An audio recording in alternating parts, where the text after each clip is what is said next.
Hello everyone, অনেক দিন পর একটা ব্লগ ভিডিও নিয়ে চলে এসেছি। তো আজকে আমি আমার ফ্যামিলির সঙ্গে ঘুরতে গিয়েছিলাম। কোথায় বলো তো, সেটা পরে বলছি। দেখতে পাচ্ছ আমরা পাহাড়ে ঘুরতে আসছি।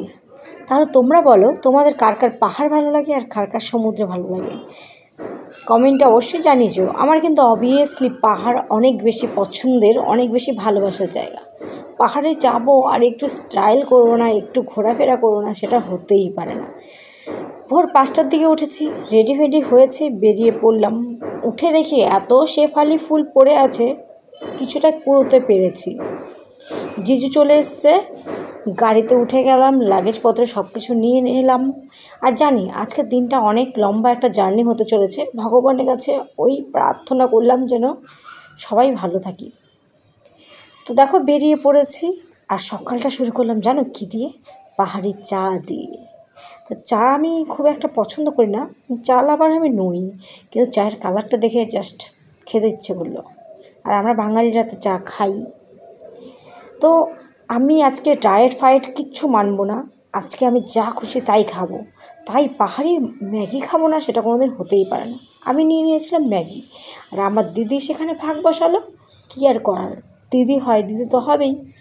তো দেখো চারপাশের ভিউ দেখতে দেখতে আমরা কিন্তু এগিয়ে চলেছি। তোমরা কিন্তু বলো হ্যাঁ, যে জায়গাটার নাম কি?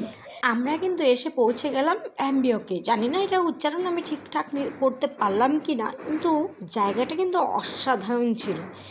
এত সুন্দর ভিউ, মানুষ কেন বাইরে যায়? ইন্ডিয়াতে এত সুন্দর সুন্দর জায়গা, আমরা কিন্তু আমাদের নিজের দেশটা ঘুরেও শেষ করতে পারবো না।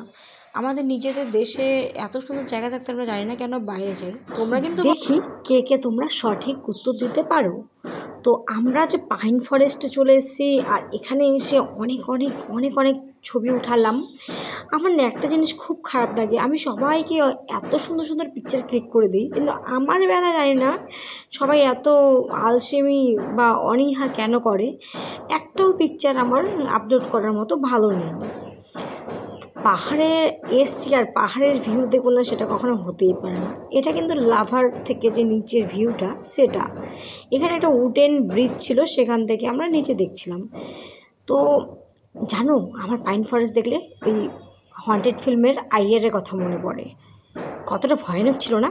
বাই দ্য ওয়ে, তোমরা বলো কে কে ওই হন্টেড পিকচারটা দেখেছো? আমি কিন্তু অনেকবার দেখেছি। আর সত্যি কথা বলতে এই আইয়ার নামটা কিন্তু আমি উচ্চারণ করতে ভীষণ ভয় পাই। তো পাহাড়ে আসবো আর পাহাড়ের ভিউ আমাকে মুগ্ধ করবে না, সেটা কখনো হতেই পারে না। আমরা একটা বুদ্ধিস্ট টেম্পলে চলে এসেছি, আর এখানে চারপাশের নজারা উফ আহ চুম্মেশ্বরী, এত দারুণ। পাহাড়ের বাড়িঘর, ফুল, প্রকৃতি খুব দারুণ। তো সবার পা ব্যথা হয়ে গেছিলো, তাই এখানে কিছুক্ষণ রেস্ট করলাম। খাবার খুঁজেছিলাম জানো তো, কিন্তু পাইনি। সব হোটেলে তো খেতে পারবো না, কোথায় কী থাকবে ঠিক নেই। আর দেখো এই ল্যাভেন্ডার কালারের তারা ফুলটা আরও অসাধারণ। তারপর আমরা চলে গেলাম একটা চা বাগানে। আর জানো তো এই যে ন্যাড়া মাথার গাছগুলো, তখন না আমরা চিনতে পারিনি যে এটা কী, কিন্তু এখন এত কষ্ট লাগে, কারণ এগুলো চেরি ট্রি, জানো তো, যেটা ওই আমি মুভিতে দেখেছি, সিরিয়ালে দেখেছি, কিন্তু রিয়েল লাইফে দেখেও চিনতে পারিনি। আর এখন এই উইকে শুনলাম দারুণ দারুণ পাতা বেরিয়েছে, সুন্দর সুন্দর ফুল বেরিয়েছে। যাই হোক, আমরা তো দেখতে পারিনি। তো আমি আর মাম্মাম একটু ভাবলাম যে আগের থেকে ঘুরে আসি। আর জানো এই পর্যন্ত পৌঁছাতে আমার দিদির অবস্থা খারাপ, ওর জন্য আমরা অনেক কিছু দেখতে পারিনি। ও প্রচুর খায়, খাওয়ার পরে উল্টি করে, খাওয়াও ছাড়ে না, উল্টি করাও ছাড়ে না। আর এইভাবে করতে করতে আমরা নিচে পৌঁছেছি, যার জন্য আমরা গুরুপাথান যেতে পারিনি। এখন যেতে পারিনি কী হলো, পরের বার তো অবশ্যই যাব আমরা ভেবেছি। তারপর কামাখ্যা ঘুরতে এলাম, এতটুকু ফুটেজ নিতে পারিনি, কারণ এখান পর্যন্ত পৌঁছতে অনেক অবস্থা খারাপ হয়ে গেছিলো। এখানে এসে খেলাম আমার অপছন্দের সবজি সয়াবিন, আমি ধরেও দেখিনি, শুধু ওই ঢেঁকি শাক ভাজা দিয়ে ভাত খেয়েছি। আর আমরা আজকে গিয়েছিলাম লাভাতে আমার জিজুর গাড়িতে। তোমরা যদি কেউ যেতে চাও অবশ্যই আমাকে কন্ট্যাক্ট করো, নিচে কমেন্টে জানিও। আমার জিজু যায় সেখানে ভাড়া নিয়ে, তো সব চেনে। তোমরা কমেন্টে আমাকে জানিও আর বলো ভিডিওটা কেমন লেগেছে, ঠিক আছে?